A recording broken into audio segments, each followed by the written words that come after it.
कटघोरा नगर की सड़कों में मौत ने अपना बसेरा बना लिया है। आने जाने वालों की जान लेने पर आमादा ये गड्ढे शहर के मुख्य सड़कों पर लगभग पूरे शहर में हैं और इन गड्ढों की वजह से दुर्घटनाएं भी आम हो चुकी हैं। रोजाना कोई न कोई वाहन चालक इन गड्ढों की चपेट में आकर चोटिल होता है और अस्पताल के चक्कर लगाने पर मजबूर हो जाता है।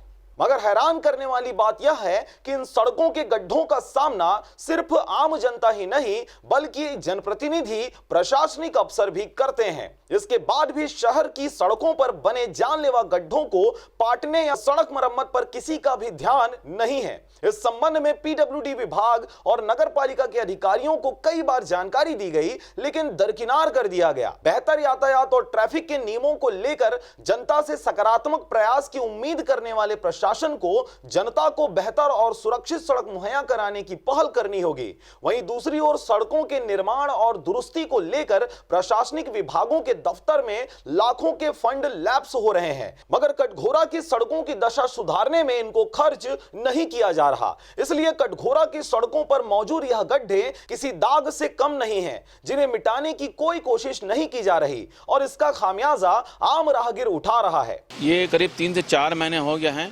और लोग यहाँ पर लोगों के हाथ पैर टूट रहे हैं और लोग परेशान हो जा रहे हैं। कोई गाड़ी से गिर जा रहा है, आए दिन गाड़ी फंसती है। शासन बिल्कुल सोया हुआ है। सिर्फ गिट्टी मुरुम डालने से काम नहीं चलेगा। जब तक पानी का निकास नहीं होगा, रास्ते सही नहीं बनेंगे। व्यापार आधा से ज़्यादा चौपट हो चुका है। काफ़ी दैनिक स्थिति में लोग यहाँ पर जी रहे हैं। समझ नहीं आता शासन कब जगेगी। कटघोरा की रोड तो बहुत ख़राब है, लेकिन हम लोग नगर पालिका से कुछ काम करा रहे हैं, लेकिन पीएचई और पीडब्ल्यूडी को कब से निर्देशित किया गया है कि 15 दिन में बना के दें, लेकिन आज तक कोई काम नहीं कर रहे हैं। और जितना हम लोग हो सक रहा है नगर पालिका से करवा रहे हैं। गिट्टी करीब डालते हैं, महीना 15 दिन में डालते हैं, थोड़ा बहुत डाल के चले जाते हैं। उससे होना जाना कुछ नहीं है। बरसात से पहले इनकी व्यवस्था होनी चाहिए। ये हर साल का व्यवस्था ऐसी बनी हुई है, लोग मर रहे हैं। आधा ज़्यादा लोग के हाथ पैर टूट चुके हैं। आप लोग को व्यापार कैसे ठप चल रहा है? काफ़ी व्यापार ठप हो चुका है। लोग आना नहीं चाहते इस रोड को देखकर। कोई आना जाना बिल्कुल नहीं चाह रहा है। काफ़ी खराब हो चुका है व्यापार इधर। कोरबा से जयप्रकाश साहू के साथ शशिकांत डिक्सेना और शारदा पाल की रिपोर्ट। आरजे रमजाजर।